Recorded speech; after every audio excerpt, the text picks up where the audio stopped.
দর্শক মণ্ডলী আসসালামু আলাইকুম। দেশের এই সামগ্রিক অবস্থায় দ্রব্যমূল্য নিয়ে জনতা কি বলছে, জনতা কি ভাবছে, আজকে সেই বিষয় নিয়ে আমরা সরাসরি কথা বলবো জনতার সাথে। এই যে ভাই, এই যে রিকশাওয়ালা ভাই।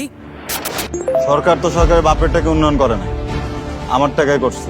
দ্রব্যমূল্যের ঊর্ধ্বগতিতে সবচেয়ে বিপাকে প্রান্তিক মানুষ। হাফ কেজির জায়গায় এক পোয়া করে খাচ্ছি। সিন্ডিকেটের কিছু কারণ আছে, এমনি করে দমায় রাখা যাবে না, বুঝছেন? একজন সাধারণ রিকশাওয়ালা, সে আমাদের এমন এমন সব কথা বললো, সে সার্বিক পরিস্থিতি এমনভাবে তুলে ধরলো যে আসলে আমরা কোথায় দাঁড়িয়ে আছি। এমনি করে দমায় রাখা যাবে না, বুঝছেন? মানুষ কোথায় যাবে? কাঁঠালের গোশত, কারণ গোসায় গরু আর মুরগির দাম বেড়ে গেছে না, জিনিসপত্রের দাম নিয়ে তাদের হতাশা কেবল দীর্ঘায়িতই। সব দোষে দেশে আমগো না।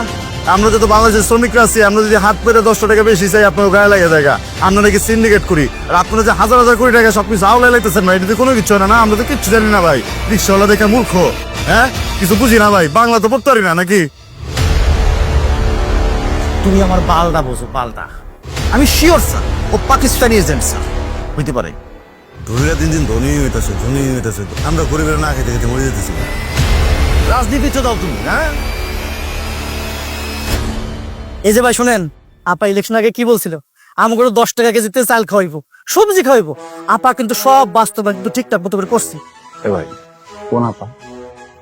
আপাটা চিনলেন না? মাননীয় প্রধানমন্ত্রী আপা। ও,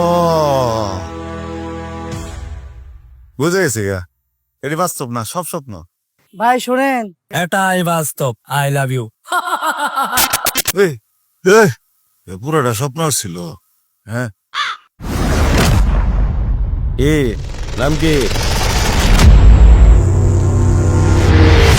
আপনার যে গরম ভাত দিয়ে ডিম ভর্তা পছন্দ, সেটা কিন্তু আমরা জানি। ऐसे कोई क्लू नहीं जिससे ये साबित होता है कि इसके साथ लश्कर का कोई कनेक्शन है। ইলিশ মাছ তো দাদাদের জন্য।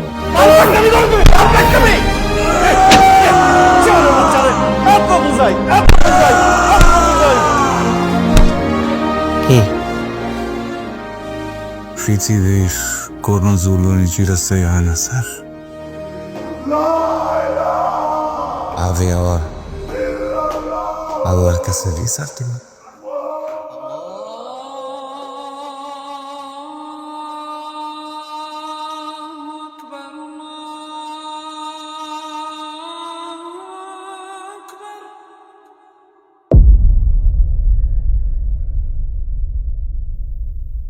কি পরিবেশটা সুন্দর না?